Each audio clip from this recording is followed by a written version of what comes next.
The Windham Fire Department responded to a report of a box truck that rolled over on I-93 North just before 4 p.m. today. They say the driver was trapped inside. In a press release shared to social media, Windham Fire says that the FedEx truck was on its side in the median just south of the way station when they arrived. They used a battery-operated glass cutter to take the windshield off that truck, and the driver was then able to get out. The driver was taken to a hospital with non-life-threatening injuries. The press release says the truck was not carrying any packages and crews found no additional hazards with it, so it was then righted and removed. New Hampshire State Police are investigating the accident. Lisbon Street is back open this evening after a serious crash near Sabattis Creek Trailer Park. Lisbon police said in a press release that a Subaru Crosstrek crossed in front of a Chevy Silverado. The driver of the Subaru was taken to the hospital with serious injuries. Police say the driver of the Silverado had no apparent injury. The crash remains under investigation and no further information is being released at this time, and that's according to the press release.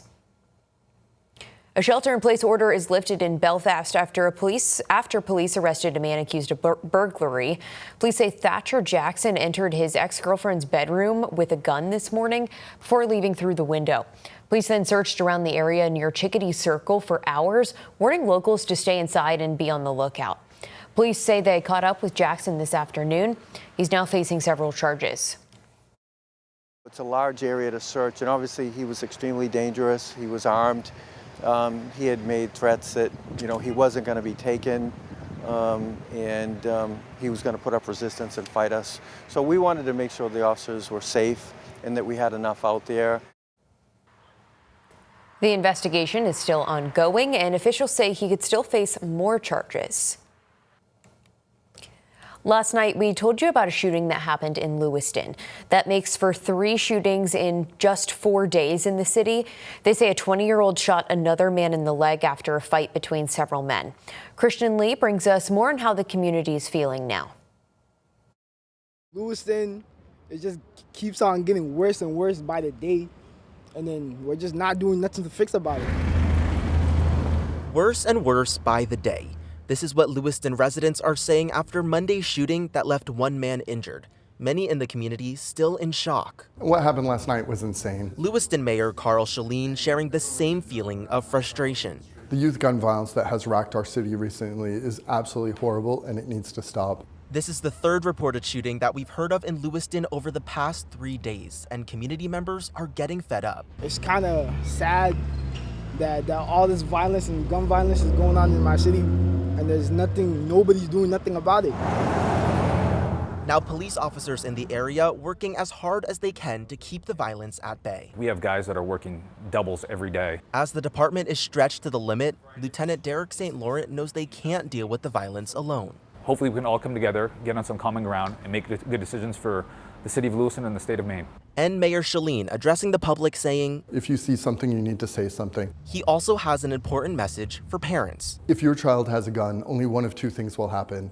Either they will be shot or they will shoot someone. And Lewiston residents of all ages feeling the same need for change. This isn't the Lewiston I grew up in. It's really not. I just hope we better our community.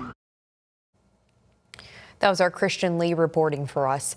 Mayor Shaleen told us that he's working with the police department to come up with a solution and will reveal more details soon. This afternoon, the Downtown Lewiston Association released a strategy to address the rash of gun violence. They're a nonprofit that works to increase commercial interest in the city's downtown. They're asking the city as a whole to help curb the violence, saying that enforcement and parenting aren't enough. Their 4 recommendations are: 1, for the city to name 1 person to be accountable for downtown safety so agencies stop working in separate lanes.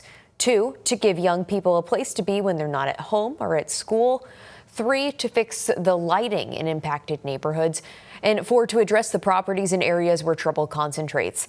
They highlight that similar efforts have had positive impacts in Der Fresney Plaza and the Oak Street parking garage.